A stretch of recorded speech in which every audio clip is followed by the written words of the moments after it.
Hello, everyone. Today, we are going to be discussing a question from typicalpt's platform. Let's jump right in. All right, here's the question.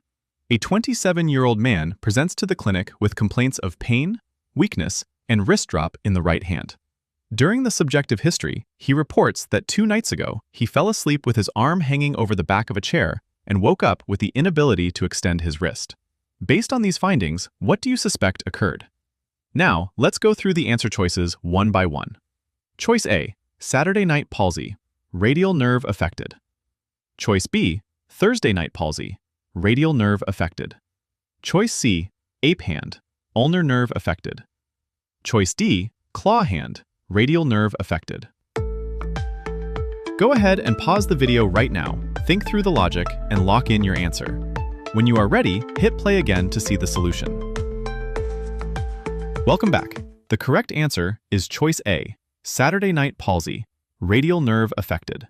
Before we break down the explanation, I want to mention that the infographic shown here is from the Physical Therapy Essentials book from typicalpt. You can find this diagram and other helpful resources inside that book. Now, let's explain why choice A is correct. Based on the case study, the patient is most likely experiencing Saturday night palsy, which is a compressive neuropathy of the radial nerve. This typically occurs due to prolonged, direct pressure on the upper medial arm or axilla from an object or surface. In this case, the patient fell asleep with his arm hanging over the back of a chair, which created sustained compression. The result of this compression is a nerve palsy that impairs both motor and sensory function. A classic clinical sign of radial nerve involvement is wrist drop, or the inability to extend the wrist, which is exactly what this patient is demonstrating.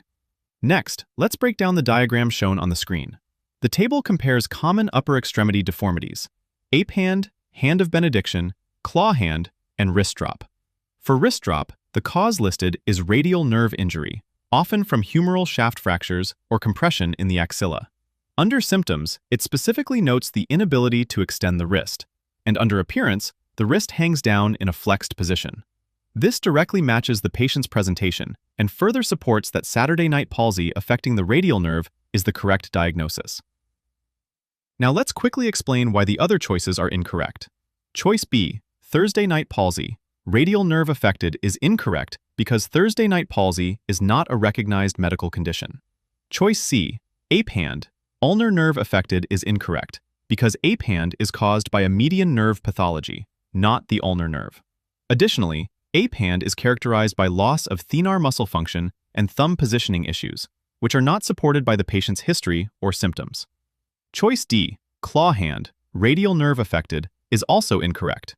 While the stem clearly describes a radial nerve pathology, claw hand is typically caused by an ulnar nerve injury, affecting the interossei and leading to MCP hyperextension and IP flexion of the fingers. That presentation does not align with wrist drop or the mechanism described in the case. Now that you've completed this case, take a moment to record the key points in your typicalpt digital notebook. Use it to organize what you've learned and reinforce how to apply core integumentary concepts when evaluating and managing musculoskeletal-related conditions. Thanks for watching today's question of the day. We're dropping new NPTE prep content every single day to help you pass with confidence. Follow us on Instagram, Facebook, and TikTok at typicalpt for daily study tips, quick reviews, and motivation to keep you going.